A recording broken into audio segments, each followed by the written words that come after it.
atau penataan kawasan Sekungkul yang direncanakan sampai dengan 250 miliar, direalisasi 32 miliar dari anggaran 38 miliar. Kami meminta surat kepada Direktorat Jenderal Cipta Karya Balai Prasarana Pemukiman Wilayah Kalimantan Selatan. Itu adalah surat yang pertama di dalam rangka memenuhi ketentuan Undang-Undang KIP tentang informasi keterbukaan publik.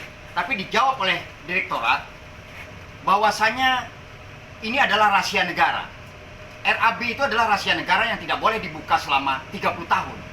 Jadi ini jelas tidak rasional bagi kita, karena semua yang bersumber dari APBN, semua yang bersumber dari APBD, ataupun sumber-sumber lainnya yang menyangkut bukan kerahasiaan negara, maka itu tidak rasional. Karena yang namanya rahasia negara itu adalah suatu kebijakan yang dapat mengancam kedaulatan dan keutuhan negara apabila dibongkar atau dibuka ke publik.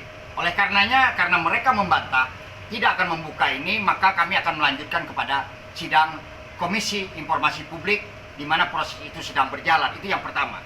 Yang kedua adalah sesuai dengan pernyataan daripada pihak terkait, mereka menyampaikan bahwasanya mutu daripada pavement block, kita sebut dengan pavement block ini adalah K400. Mereka menyatakan seperti itu, dan K400 mereka katakan itu adalah batu alam yang tidak perlu disemen dan langsung dipasang di atas pasir. Nah, K400 itu adalah kekuatan olahan gitu.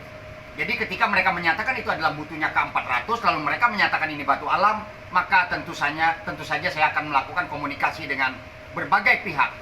Berkomunikasi dengan ahli perbatuan, berkomunikasi dengan supplier, berkomunikasi dengan ahli geologi, yang puncaknya adalah saya melakukan sampling, mengambil bahan ini di tempat, disaksikan oleh wartawan, disaksikan oleh tukang, disaksikan juga oleh masyarakat sekitar, dan melakukan analisis report melalui suku Pindo. Jadi saya melakukan tes, dan tes ini kemarin berjalan adalah 1 bulan, di mana ternyata pavement block yang dikatakan mereka bahwasanya ini adalah batu alam, ini mengindikasikan itu adalah bukan batu alam. Artinya ada kemungkinan manipulasi di sini terhadap material yang digunakan, itu pertama. Kedua, tidak tertutup kemungkinan ini adalah modus operandi di seluruh Indonesia, di mana penggunaan batu alam ternyata itu tidak menggunakan batu alam. Ketiga adalah ketidakrasionalitasan dalam mereka menjawab, menyembunyikan data-data, lalu memanipulasi kemungkinan anggaran sampai dengan kualitas daripada bangunan itu sendiri yang kita lakukan pada saat itu. Oleh karenanya saya ingin aktor intelektual di belakang ini harus diungkap. Siapa sebenarnya yang berinisiasi baik terhadap anggaran tersebut ataupun terhadap kemungkinan adanya manipulasi daripada bahan-bahan yang digunakan. Itu yang ingin kita ungkap. Oleh karenanya kita akan tuntaskan persoalan ini. Kita tidak akan melakukan negosiasi apapun, karena kita harus buka ini. Kalau memang presiden, saya selalu sebut presiden, karena atasan kementerian itu adalah presiden.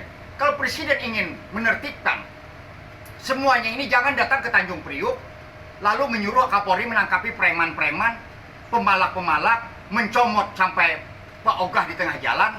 Tapi yang dibersihkan oleh presiden adalah kemungkinan adanya premanisme atau preman-preman anggaran yang berada di sekeliling presiden, di sekeliling kementerian.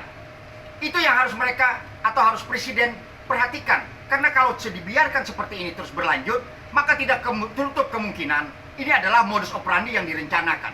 Oleh karenanya, jika presiden serius, karena ini adalah muara daripada korupsi. Nah, kalau presiden serius ingin memberantas korupsi atau mengeliminir terhadap bangunan-bangunan yang tidak jelas seperti ini, infrastruktur yang tidak jelas seperti ini, maka yang harus dilakukan tentunya adalah mulai menata tentang, pertama adalah undang-undang pembatasan transaksi tunai.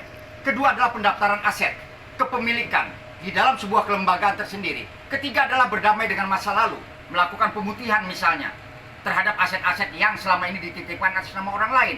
Keempat adalah melakukan undang-undang atau melahirkan undang-undang pembuktian terbalik. Dan 5 adalah yang paling mendasar adalah penegakan hukum yang lebih berat kepada aparat pelaksana, baik sipil maupun militer.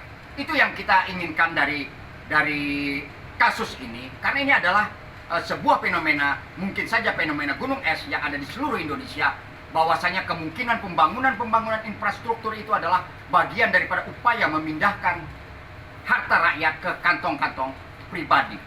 Oleh karenanya KPK juga harus paham bagaimana seharusnya, apakah LHKPN seorang pejabat itu diterima ataukah tidak diterima. Jangan sampai pejabat datang ke KPK mendaftarkan kekayaannya, padahal kekayaannya bersumber dari harta yang sangat tidak jelas, dan kemungkinan harta tersebut adalah harta-harta yang dikumpulkan secara tidak sah, barang haram, sehingga kebijakan-kebijakan pemerintah selalu menekan rakyat, atau berpura-pura ingin mensejahterakan rakyat, tapi sebenarnya hanya ingin sarana untuk memindahkan daripada program itu, proyek itu, agar kiranya dapat dijadikan mainan atau makanan mereka. Saya rasa itu dari persoalan sekumpul ini yang kita lakukan analisis terhadap sebuah anggaran, baik dari sisi perencanaan yang buruk, dari sisi anggaran yang buruk, sampai pelaksanaan yang buruk, sampai pengawasan yang buruk, dan semuanya kemarin dibuktikan oleh para anggota Dewan DPR RI yang datang ke Banjarmasin, ke Sumpul, mengatakan bahwasanya itu adalah buruk. Nah, tapi kalau mereka mengatakan buruk, apa solusinya bagi mereka yang melakukan pengawasan secara langsung terhadap kementerian atau kepada presiden? Itu yang saya ingin sampaikan pada hari ini. Jadi